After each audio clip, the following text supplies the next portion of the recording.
The most recent development is certain to harm the Brooklyn Nets player the most out of all the potential negative outcomes. Another business has opted to part ways with Kyrie Irving amid the Kyrie issue. He cannot win against time. In today's video, we'll look at how it's more than likely that Nike's relationship with Kyrie Irving is finished once and for all. Starting with Phil Knight and his confirmation. Co-founder of Nike, Phil Knight, recently announced that his company's deal would finally end following the anti-Semitic behavior of the Nets star Kyrie Irving. This put all the rumors to rest that nothing of that caliber would ever happen. And that's not all. He told CNBC that the relationship is done and dusted for sure, with a slim chance of them ever getting back together. He stepped over the line. It's kind of that simple. And so he made some statements that we just can't abide by, and that's why we ended the relationship.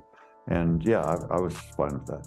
This probably confirms another fear for the fans and Kyrie himself. But let's not lose hope yet, because there's still a slight possibility that things might turn around. How do you ask? Knight did say that even though he doubted that they would go back to Irving, he still didn't know for sure if that'll be the case in the long term. We're not sure about you, but we think this could be a move to make Irving realize his mistake and make amends. Doing so would probably allow him to find another spot in the long list of Nike-sponsored athletes. Next up, Nike stands by what Knight said. What Philip Knight said was in an interview with CNBC, but the real blow came when Nike officially announced the termination of their deal with Irving. It was obviously about the fact that it was suspending its relationship with Irving, but not just that. They've also gone a step further to cancel its plans with the b-baller to make his next signature shoe. The reason is the same as the Nets and Philip Knight, tweeting links to media that contained anti-Semitic content. So no shoe, no sponsorship, and probably a permanent dent in his legacy. And all for what? A tweet? We can't imagine how frustrated and mad Irving would be at himself. Coming up, how bad is the fallout?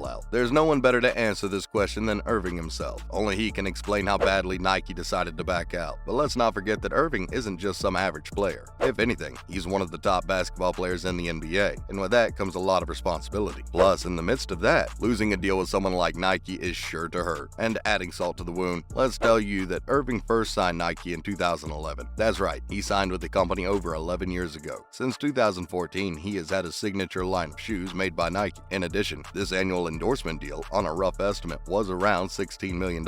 Oh wait, but Irving spends that money only to get rid of his fines. Not sure if that is even sadder than before, or if it shows that this endorsement wasn't even that big of a deal. We'd put our bets on the former, but let's get into that later. Let's now learn more about Philip Knight's comments. We may have assumed Knight was easy on Irving, but believe us when we say he wasn't. Starting with him calling out Kyrie, simple and straight. He said he stepped over the line and made some statements that he and his company disagreed with. The result of this was the suspension of the relationship. And that's not all. He even said that he was completely fine with this decision. It has also been reported they also tried to get Irving to apologize or clarify his position, at the very least. I would doubt that we would go back, but yeah, so that's. But I don't know for sure. Knight said the company reached an impasse with him, similar to the one he and his team were in. Not to mention, Irving could have controlled the situation, but he didn't. When the Nets found out about the whole thing, they tried to talk to Irving regarding the entire fuss, and like Nike, they also tried to make him apologize. For example, in a media press, Irving was under pressure from his team and his sponsors to clarify his position, but he did not do that. He decided to take full responsibility for the post while not apologizing for it. When asked why he did that, he asked why he couldn't even share something by his choice anymore.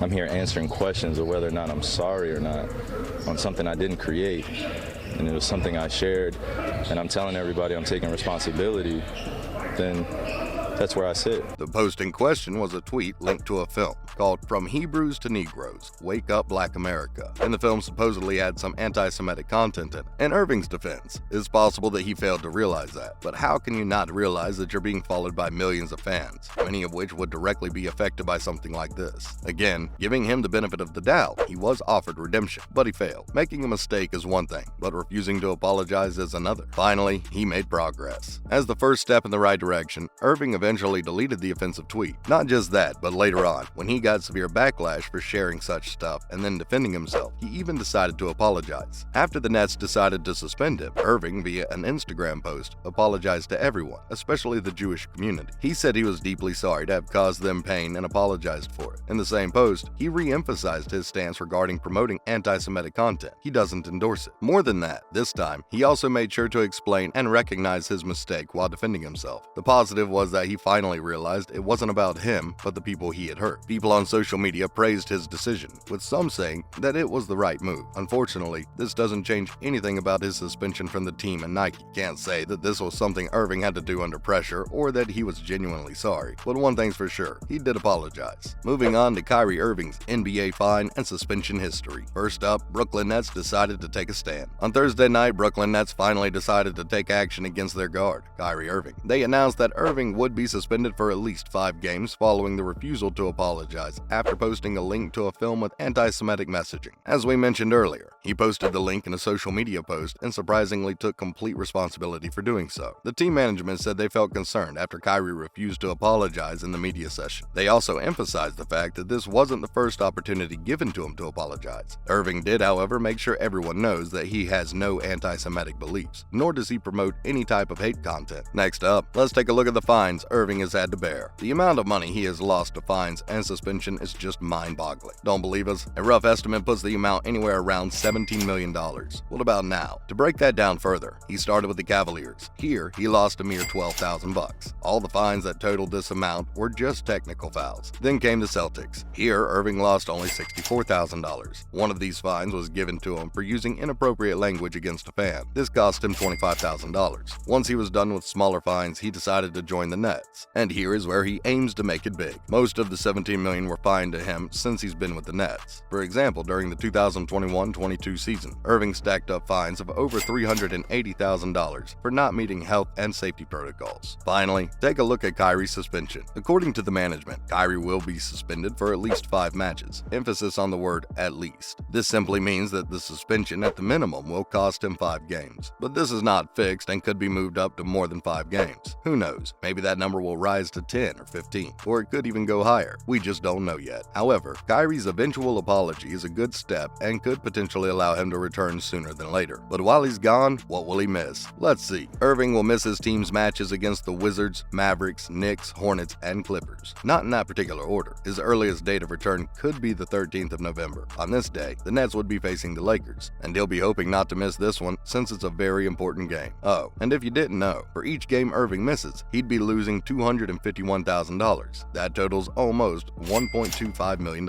That's a wrap for this video. Do you think the treatment that Kyrie is getting is justified? If you were in his place, how would you do things differently? Let us know in the comments below. Make sure to give this video a thumbs up and subscribe to our channel for more videos like this. See you in the next one.